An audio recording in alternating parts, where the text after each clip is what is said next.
इस वीडियो में हम एराउज से रिलेटेड 10 इंपॉर्टेंट सेंटेंस जानेंगे और वीडियो के लास्ट में एक छोटा सा टेस्ट भी है। एराउज का मतलब होता है उत्तेजित करना, जगाना या उत्पन्न करना।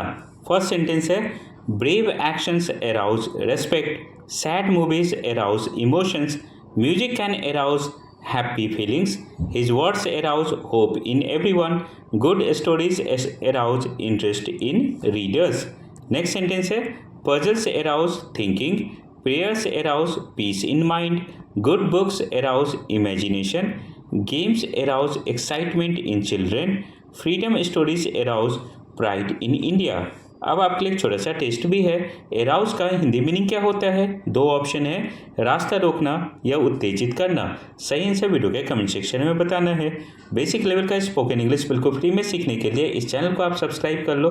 उसके बाद हमारे व्हाट्सएप ग्रुप को ज्वाइन कर लेना। लिंक आपको वीडियो के डिस्क्रिप्शन में मिल जाएगा।